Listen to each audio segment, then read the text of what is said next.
मुसलमान पे जुल्म हो तो हिंदू खड़ा हो, हिंदू पे जुल्म हो तो मुसलमान खड़ा हो। लेकिन इमरान मसूद इस पॉलिसी पर नहीं चलते हैं। संघ के कार्यालयों में मैं जाता हूँ, वहाँ पर अशफाक उल्लाह खान की कहानी सुनाई जाती है, वहाँ ब्रिगेडियर उस्मान के बारे में बताया जाता है, वहाँ पर हवलदार अब्दुल हमीद के गुण गाए जाते हैं। संघ कभी भी ये काम नहीं करता है, वो तोड़ने का नहीं, देखिए जोड़ने का काम करता है। तो हिंदुओं की ही दुकानें सबसे ज़्यादा जलाई गई। हिंदू भाई कह रहे हैं कि हम इतना भाईचारे की बात करते थे, मेरे पड़ोसियों ने मेरी दुकान जला दी। तो ये तो शर्म की बात है ना। एक मुसलमान होने के नाते हमें भी शर्म आती है कि यदि हमारे दामन में दाग है तो उसे हमको दूर करना पड़ेगा।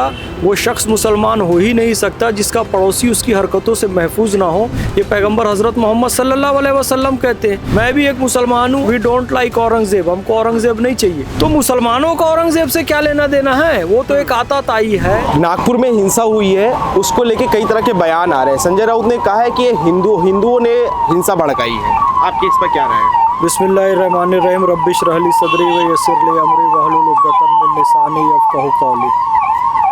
बिरादरान हिंद, अस्सलाम वालेकुम रहमतुल्लाहि व बरकातहू। भारत माता की जय, वंदे मातरम।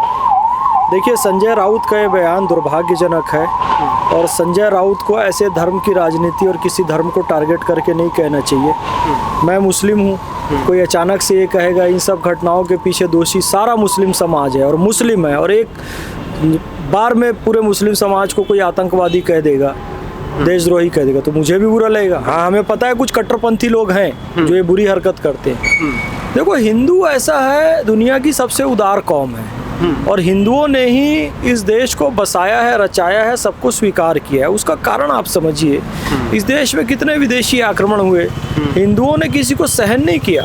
हिंदुओं ने सबको स्वीकार कर लिया, अपने आप में समाहित कर लिया। उस हिंदू कौम पर आरोप लगाना संजय राउत की मानसिक दिवालियापन का परिचायक है।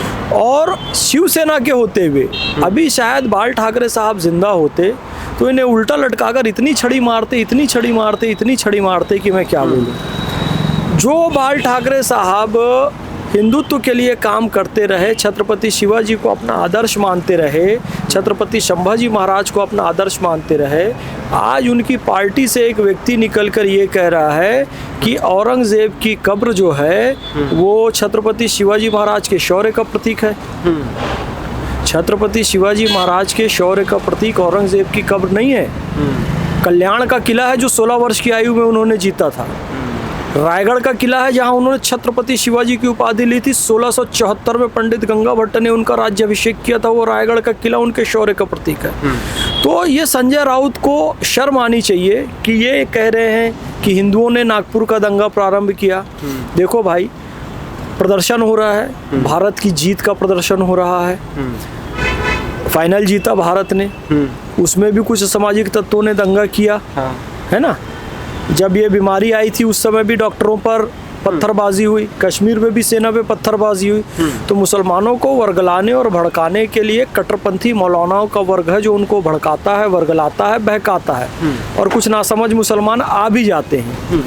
जब एक रैली चल रही है भारत के जीतने की, यह एक रैली चल रही है कि भाई वी डोंट लाइक औरंगजेब, हमको औरंगजेब नहीं चाहिए, तो मुसलमानों का औरंगजेब से क्या लेना देना है? वो तो एक आताताई है, वो तो एक क्रूर व्यक्ति है, वो मंगोलों का वंशज है जिसने मंदिरों को भी तोड़ा है, हिंदू भाइयों को भी नुकसान पहुंचाया है, संगीत पर प्रतिबंध लगाया है। कितने सारे मुस्लिम संगीतकार थे उसके समय प्रताड़ित किए जाते थे। सूफी सरमद तो मुस्लिम थे, उसका भाई दारा शिको मुस्लिम था, वो उदार थे तो उनका कत्ल किया गया। हाथी की खुली पीठ पर बैठाकर उनको दिल्ली की सड़कों में घुमाया गया। सूफी सरमद को जामा मस्जिद में कत्ल किया गया। गुरु तेग बहादुर को शीशगंज गुरुद्वारा आज जहाँ है वहाँ पर उनका कत्ल किया गया, जिनकी स्मृति में शीशगंज गुरुद्वारा है। इतने के बाद यदि एक वर्ग चाहता है कि औरंगजेब हमें नहीं चाहिए इस देश में, उसका प्रतीक नहीं चाहिए इस देश में, उसका नाम नहीं चाहिए इस देश में, उसके नाम से सड़कें और भवन नहीं चाहिए इस देश में, तो ये कहना अधिकार है ना।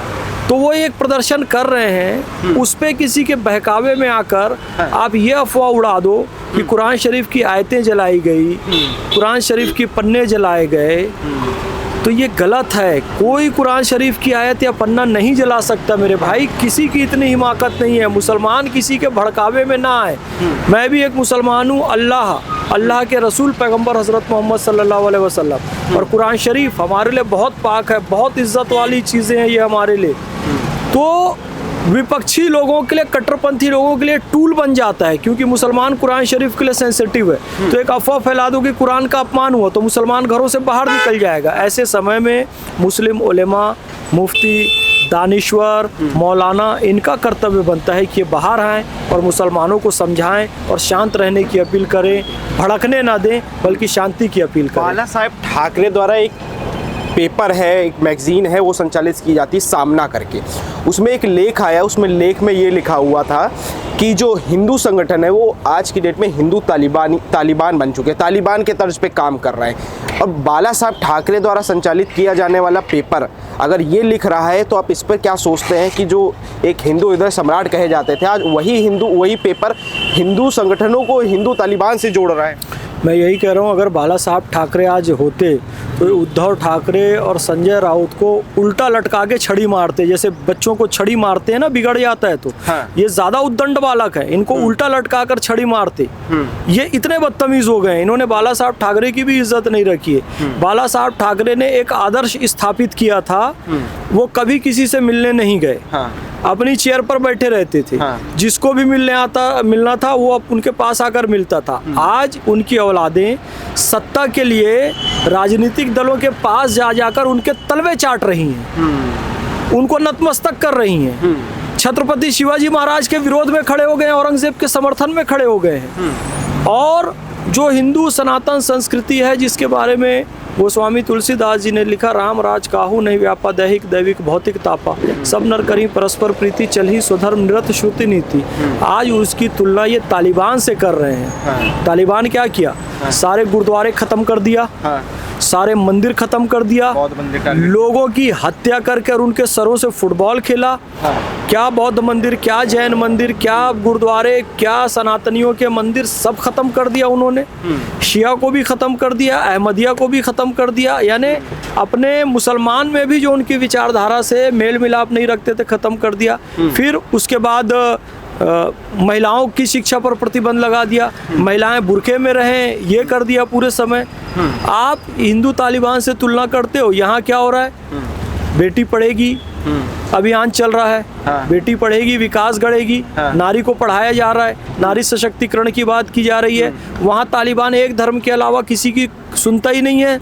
यहाँ पर कहते हैं जी सबका साथ, सबका विकास, सबका विश्वास। यहाँ पर भेदभाव उज्ज्वला योजना में नहीं हो रहा है। हाँ। यहाँ पर भेदभाव प्रधानमंत्री आवास योजना में नहीं हो रहा है। यहाँ पर भेदभाव आयुष्मान कार्ड योजना में नहीं हो रहा है। तालिबान तो भेदभाव ही भेदभाव कर रहा है। आप जिन हिंदू भाइयों को कह रहे हैं तालिबान, किसकी गर्दन काट कर उन्होंने फुटबॉल खेला? तालिबान का तो वीडियो आया था। हाँ। लेकिन ये संजय राउत मानसिक रूप से दिवालिया हो चुके हैं। हाँ। भारत की अजीम संस्कृति को, भारत के बहुसंख्यकों को इस तरीके से तालिबान या आतंकवादी कहना बिल्कुल गलत है, बिल्कुल गलत है। मैं इसकी कठोर निंदा। इमरान मसूद हैं, वो कह रहे हैं कि ये भाजपा द्वारा हिंसा करवाई गई है। वहाँ पे आरएसएस का मुख्यालय बना हुआ है, आरएसएस के मुख्यालय के द्वारा ये सारा किया गया है। विश्व हिंदू परिषद और बजरंग दल को बैन कर देना चाहिए, ये हम लोग सुनते आए। और इमरान मसूद ने तो यहाँ तक कहते हैं कि भाई ये तो भाजपा के द्वारा किया गया है और हिंदुओं द्वारा ये किया गया है, तो हिंदुओं को ही टारगेट क्यों किया? हिंदुओं की दुकानें वहाँ पे तोड़ी गई।